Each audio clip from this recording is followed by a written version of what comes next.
if you're not in love with what you're doing every day, then you're not going to get through those low days. And if we hadn't listened to our gut, then it wouldn't exist anymore. That is for sure. We came to the conclusion that we didn't want TrueStart to exist unless it was on the path to becoming actually what we want it to become.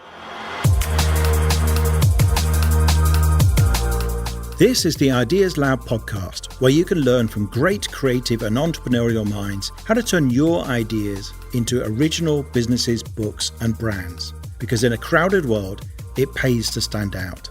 This is your host, John Williams, best-selling author and founder of the Ideas Lab London. Helena and Simon Hills are accidental entrepreneurs.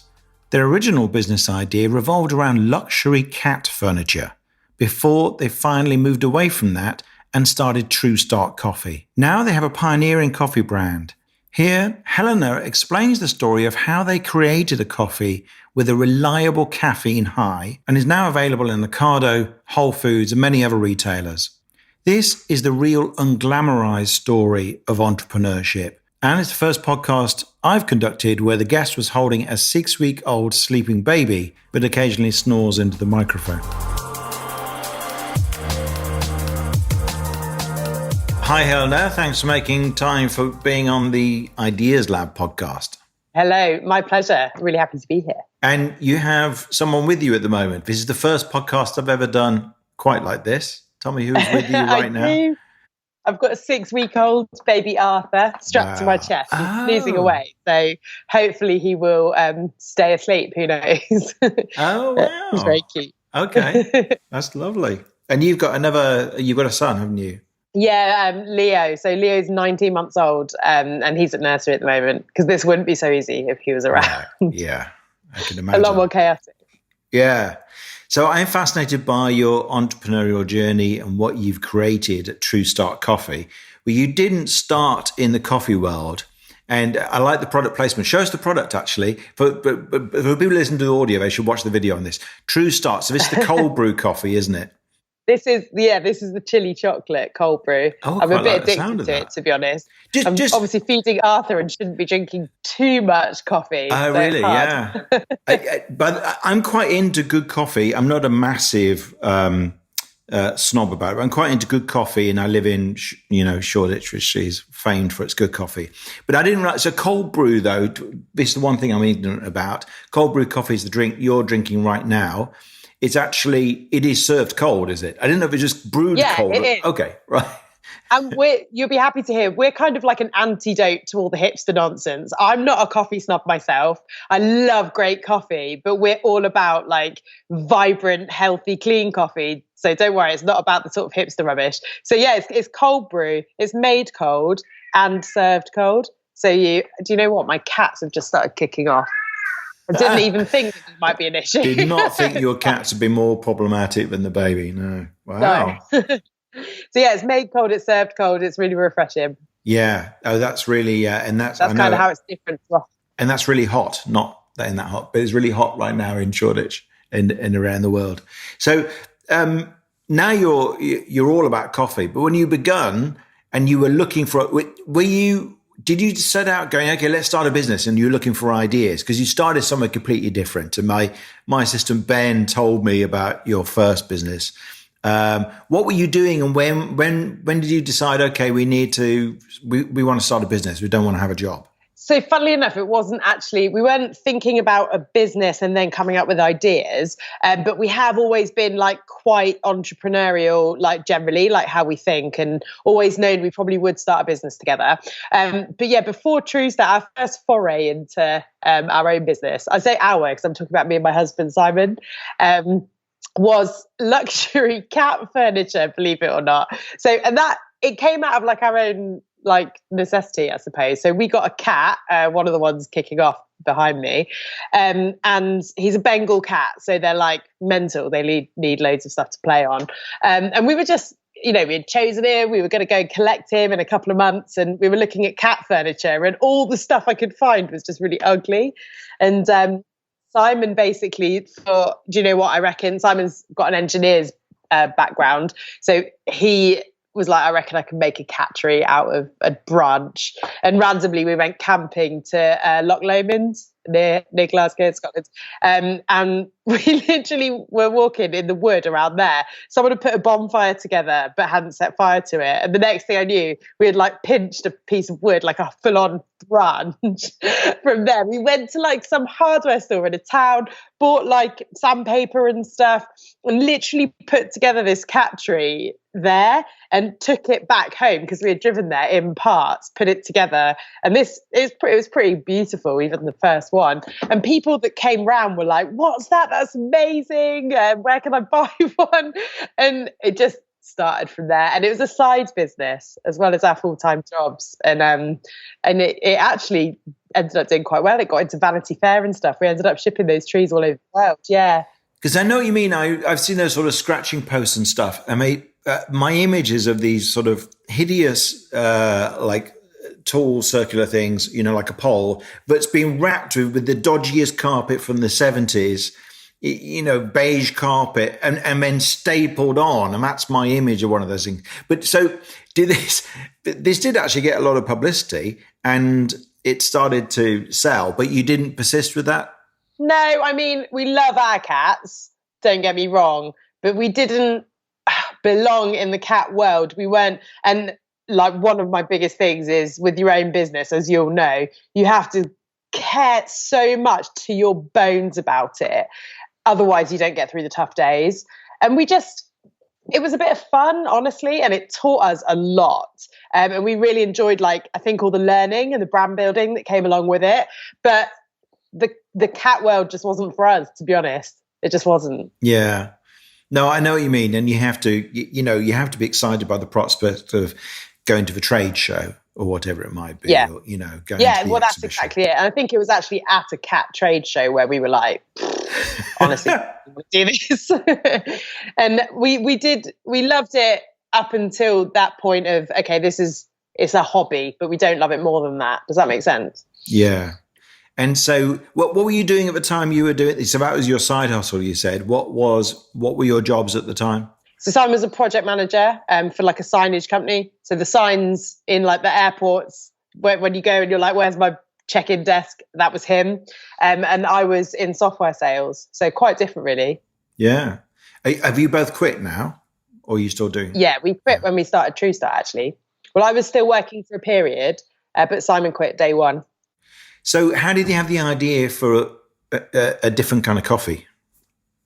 So it was, I mean, Cougar Tree, actually, that was the cat business, did exist when we had the idea for TrueStart. It was a few years ago now. Simon and I were obviously alongside our full-time jobs, and this is pre-kids. We were training for a triathlon, like an Ironman triathlon. So it was, for me especially, because I hadn't done it before, it was a massive challenge. And the upshot of it is that we were drinking absolutely loads of coffee. Like, we got in the habit of having one before the gym or before training, but I was on the road a lot, like as part of my job, I was driving loads. And honestly, I was just early starts, late nights, and I was living off coffee. And I started to kind of notice, and so did Simon, that I would feel kind of really different after every coffee. Like, sometimes it wouldn't even wake me up. Other times I'd feel quite anxious and jittery, and I just honestly never knew how I was going to feel. And I kind of started to look into it. We were coming at this from a sporty place of mind, and we were thinking about nutrition and stuff. So I was doing some reading, and I found out that the caffeine level in coffee varies an insane amount. So you could be drinking 20 milligrams in one cup and honestly 300 in another, which is ridiculous. Like, it's no wonder it makes you feel so different. And I was mind blown. Like, I'm quite sensitive to caffeine, so it affects me a lot.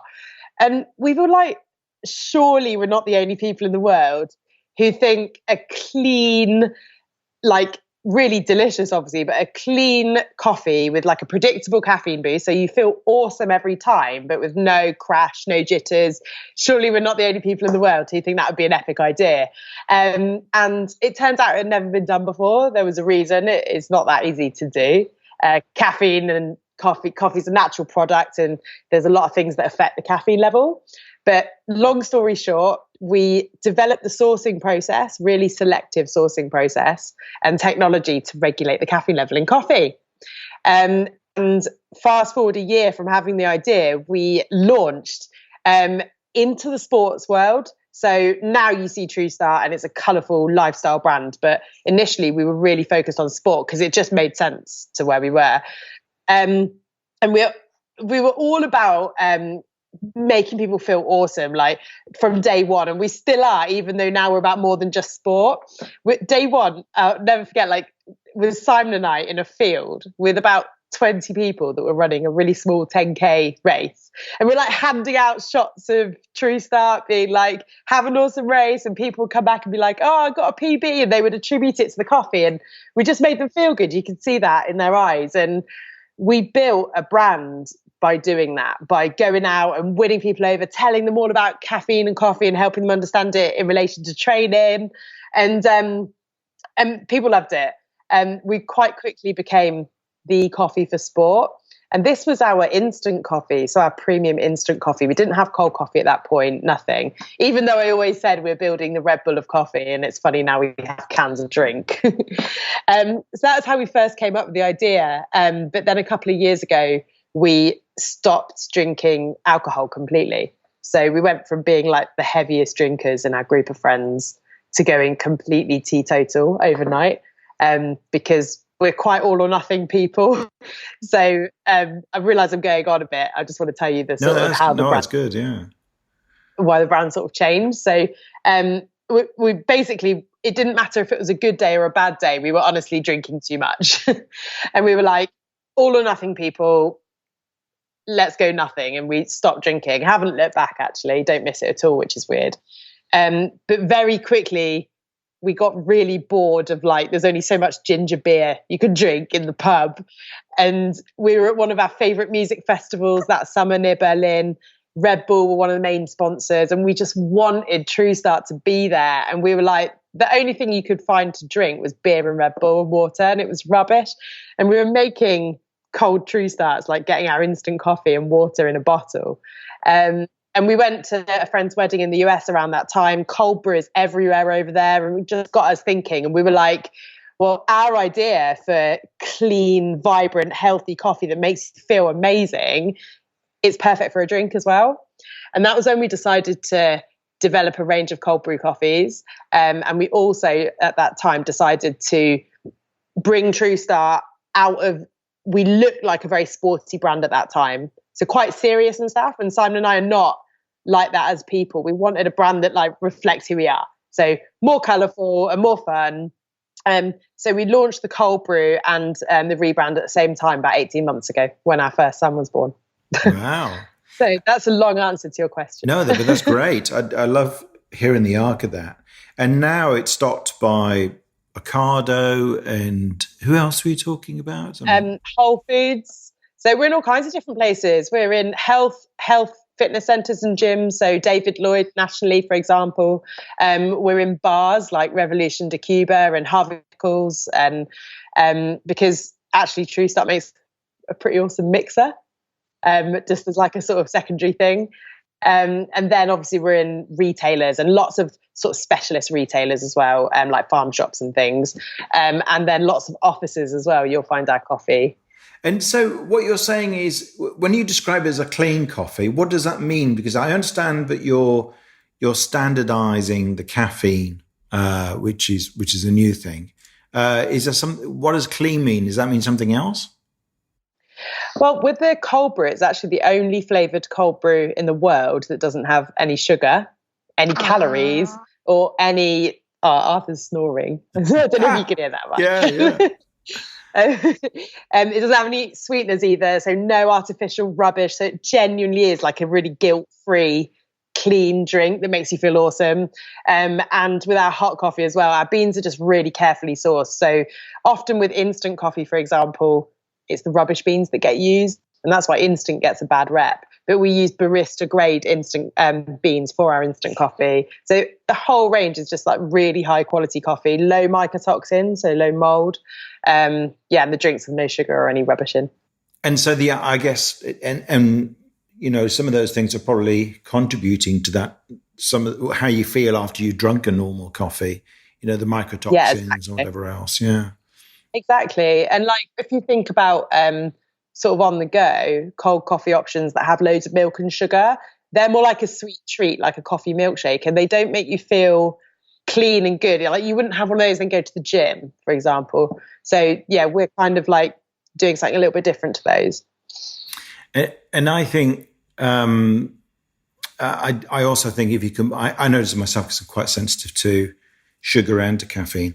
If I have something that's sweet and got caffeine in it, it makes me more likely to go hypoglycemic. Now, for other people, they may have more stable blood sugar levels than that. But if the combination, if you kind of take something sweet and then hit yourself with caffeine, it gives you a massive sugar spike, which is probably very bad for your health. And then you get a crash. So even if you don't go hypo like I'm prone to do, you'll feel rough and you might feel, down and so on. And so, more people than you think. So many people have that sensitivity. And we were talking earlier and you were saying, entrepreneurship as being kind of over glamorized. Have there been tough moments for you along this journey? Because it sounds great, but you've now got a successful brand that represents who you are and, it's recognized and loved and so on and stocked by all sorts of people. But there's presumably been some setbacks and you must be pretty resilient to get over those. Oh God, like I wouldn't even know where to start with talking about setbacks because it's relentless. Yeah. And I don't see it stopping anytime soon either. Like I've got friends, I would definitely call them friends just in the industry who are further along or not as far along as TrueStart. And I've come to the conclusion, it doesn't matter how successful your business is, how long you've been around, how much experience you have, you still have tons of setbacks. And even when we decided to go from, we've built a solid business in the sports world, and we made this really big decision to almost put it in the bin and start again. Like we even discontinued the products we were doing at the time, which we're about to reintroduce. But that's another story. And that decision alone to do that was really, really big and stressful. We worried about like upsetting and annoying our super loyal customers, and there's been so many things that have been tough, and I think that was like that questioning yourself. I think that's a really important one because sometimes people look at Mark Zuckerberg and think he had this great idea for a social network, but it isn't that. He actually, I know he's more controversial now because he's done some things that have been pretty dodgy by anyone's standard, but throughout the history of Facebook, he's been willing to do things which were so unpopular with his user base at the time. And now, like apparently when they introduced the newsfeed in Facebook, everyone went, "This is rubbish, I'm quitting Facebook." Now you just go, I remember when that happened, and I was like, really? Well, it was just like, but now that is Facebook. You can't imagine it without. And almost all the changes they've done, everyone moaned about video autoplaying. Now you can't imagine it without video autoplaying. And everything, so he's willing to do things that jeopardize the entire business, because if you don't, somebody else does it and then they take your entire market off you. So if you persisted with the sports market, which wasn't really your passion, you would have, you might have seen that kind of drop off and you wouldn't be where you are now. And we might have seen somebody launch that vibrant, fun brand that the coffee world to me is the gap, and that is the gap we feel. The coffee world is at the one end, lots of big dinosaur brands like Starbucks and stuff who are just pretty boring, to be honest. And then at the other end of the scale, you've got lots and lots of smaller, more hipster brands that are quite similar to each other. And honestly, the whole coffee industry, whilst it's massive, is like quite samey and quite boring. And we're all about like breaking through all that with just fun and vibrancy.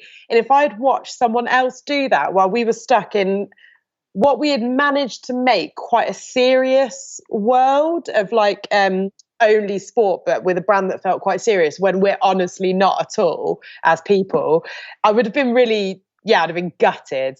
And like you said about being passionate, like, if you're not in love with what you're doing every day, then you're not going to get through those low days. And if we hadn't listened to our gut, then it wouldn't exist anymore. That is for sure. We came to the conclusion that we didn't want TrueStart to exist unless it was on the path to becoming actually what we want it to become. And how we sort of overcame other people being upset was by being really like open. So the whole time TrueStart's existed, we've been quite big on customer communication, like Facebook Lives and just talking to our customers, getting to know them. I've got loads of them are like friends of mine now. They early doors would add me on Facebook, and I've got like all these TrueStart customers that I wouldn't know these people if it wasn't for TrueStart, that are genuinely friends and have so much to do with the business. And we just communicated with them. We're like, this is what we're doing. This is why we're doing it. It's for the right reasons. And the right reasons being actually what is in our hearts, as opposed to like making a decision for profit only or something like that. That's when people get upset, I think. But as soon as people realized that we were doing what we like really truly wanted to do, and we believed that TrueStart was going to be better off and they were going to be better off for it, then people were really supportive. Like they really like those customers are from day one till now have been so supportive through all the ups and downs. And your overall, I always say like your vibe attracts your tribe, and it really does.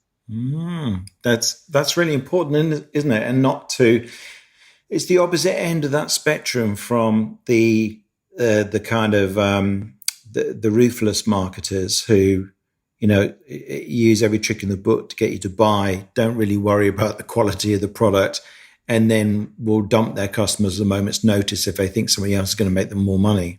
So, yeah, exactly. You know, and unfortunately, a lot of those people are actually the gurus of marketing. So if you're not careful, you think that's the way it should be done and that's the way business should be done. Where in actual fact, you know, being a good person actually goes a long way and having, you know, maintaining a relationship. It does. But sadly, or probably unfortunately is the wrong word, but one of the things I've realized is that one of the reasons that resilience is so important is because I think a lot of entrepreneurs, Simon and I included, who got into this because we want to prove, right, that you can be and build a global awesome brand that makes people feel amazing without compromising on people and the planet. We want to prove that you can, and actually it's really hard. Yeah, right. Because you're up against people who definitely, you know, you're up against the big boys. So you're up against all these huge corporations who genuinely don't care, they're more than prepared to compromise on people and the planet. They're established, they've got loads of cash. And actually, the more into that you get, the more you realize what you really are up against, and how no matter how nice it sounds on paper, how much people love the idea of, very basic examples are, in fact, I'll use a non-TrueStart example. If you buy a t-shirt from Primark, you know what you're supporting behind the scenes.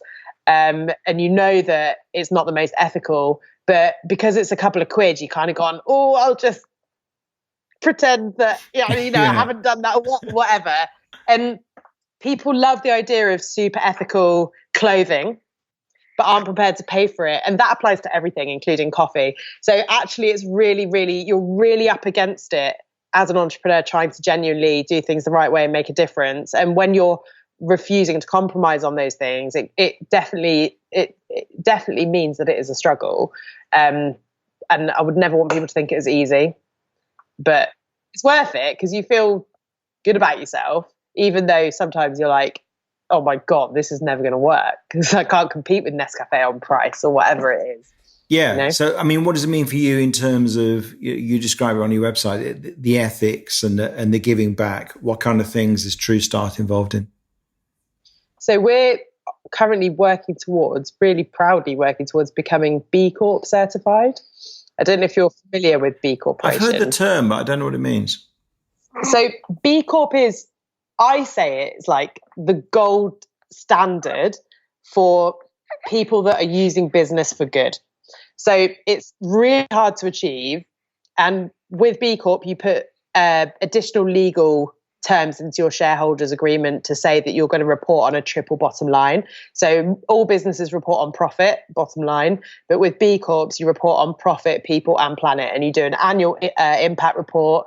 All of your supply chain is like really well rigorously assessed all of the time by you. It's like quite a big thing to undertake as a business, but it's the only thing we think actually encompasses, like looks at ethical trading as it should be looked at, which is from every angle. I think there's a lot of businesses out there, particularly big boys, that are guilty of greenwashing. So, doing something just for PR rather than really changing things behind the scenes. And I think the consumer's going to become, consumers are already pretty savvy to bullshit. Am I allowed to swear? pretty savvy to just rubbish that people churn out if it's kind of just for PR.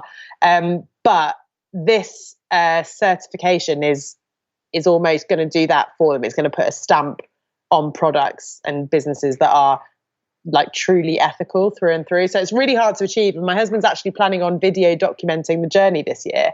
And it's probably going to take us about a year to get there, even though we score quite highly already. So yeah, that's great. And does that for you, that involves things like how much you pay for the coffee, or for, it involves sourcing, doesn't it? What do you do around sourcing? It actually involves, so B Corp involves all sorts. So if we're bringing on a new supplier, making sure they're not using slave labor in their factory, that kind of thing.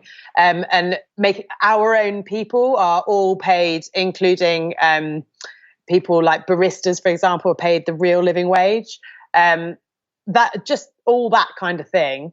But from a sourcing perspective, our cold brew is Rainforest Alliance certified. The coffee comes from where I used to live in Colombia, our like classic blend.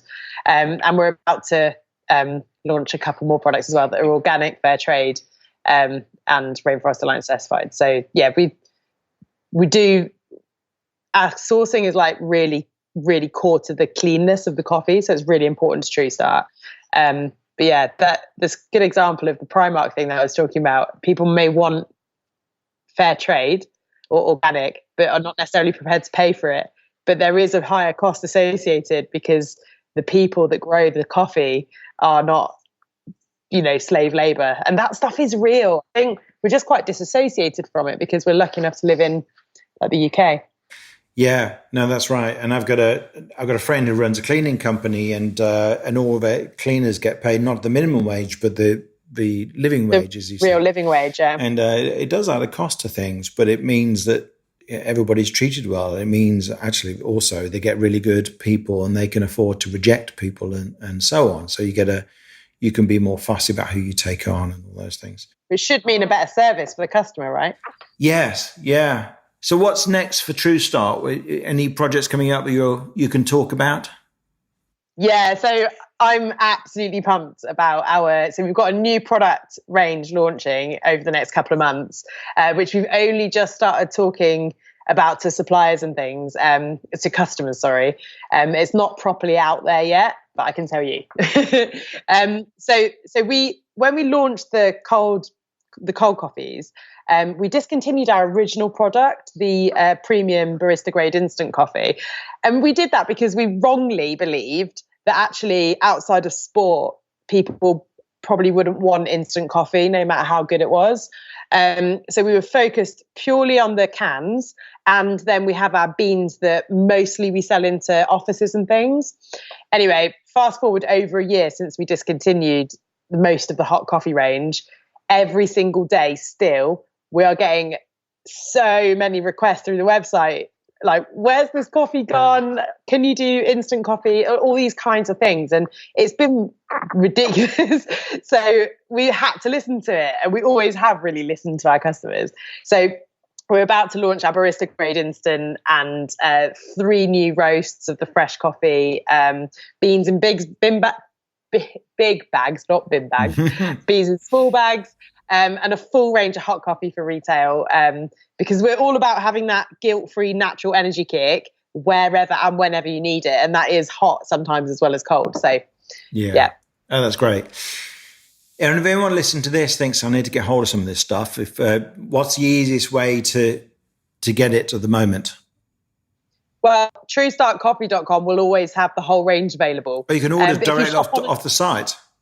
You can, yeah. Hmm. So our focus isn't e-commerce as like a strategy. Our focus is retail, but it is available to buy on the website for people who can't get to a retailer.